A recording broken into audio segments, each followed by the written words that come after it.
Box office దగ్గర 2020 టైంలో భీష్మ సినిమాతో బ్లాక్ బస్టర్ హిట్ కొట్టినా కూడా తర్వాత వరుసగా 4 ఫ్లాప్ మూవీస్ తో బాక్సాఫీస్ దగ్గర భారీగా స్లో డౌన్ అయిన యూ స్టార్ నితిన్ నటించిన లేటెస్ట్ మూవీ రాబిన్ హుడ్ సినిమాతో ఇప్పుడు తిరిగి భీష్మ రిజల్ట్ ను రిపీట్ చేయాలని చూస్తూ ఉండగా రాబిన్ హుడ్ మూవీ బాక్సాఫీస్ దగ్గర వరుస ఫ్లాప్స్ లో ఉన్నప్పటికీ కూడా నితిన్ కెరీర్ లో సాలిడ్ బిజినెస్ ను సొంతం చేసుకుని మాస్ రచ చేసింది. ఆల్మోస్ట్ 27.5 కోట్ల రేంజ్ లో ప్రీ రిలీజ్ బిజినెస్ ను సొంతం చేసుకుని దుమ్ము దులిపేసింది. నితిన్ కెరీర్ లో బెస్ట్ బిజినెస్ ను దక్కించుకుని దుమ్ము లేపింది ఈ సినిమా. వరుస ఫ్లాప్స్ లో ఉన్నప్పటికీ కూడా నితిన్ నటించిన లాస్ట్ 5 సినిమాల టోటల్ ప్రీ రిలీజ్ బిజినెస్ లెక్కలు ఇప్పుడు అక్షరాల 113 కోట్ల రేంజ్ దాకా ఉండటం విశేషమని చెప్పవచ్చు. ఒకసారి నితిన్ నటించిన recent movies pre release business లెక్కలను గమనిస్తే రాబిన్ హుడ్ మూవీ 27.5 కోట్ల వరకు బిజినెస్ ను అందుకుంటే ఎక్స్ట్రాడినరీ మ్యాన్ 24.2 కోట్ల బిజినెస్ ను సాధించింది. అంతకన్నా ముందు చేసిన మాచర్ల నియోజకవర్గం 21.2 కోట్ల బిజినెస్ ను సాధించగా రంగ్ దే 23.9 కోట్ల బిజినెస్ ను, చెక్ మూవీ 16 కోట్ల బిజినెస్ ను, భీష్మ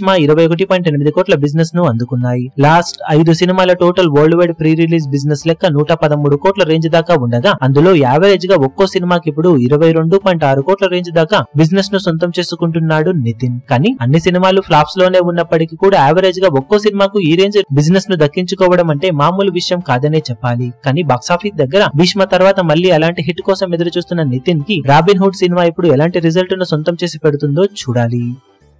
ఈ వీడియో మీకు నచ్చినట్లయితే లైక్ చేయండి, షేర్ చేయండి, ఛానల్ ను సబ్స్క్రైబ్ చేయడం మాత్రం మరవకండి. ఏ చిన్న అప్డేట్ ను మిస్ అవ్వకూడదు అనుకుంటే బెల్ ఐకాన్ ను ప్రెస్ చేయండి.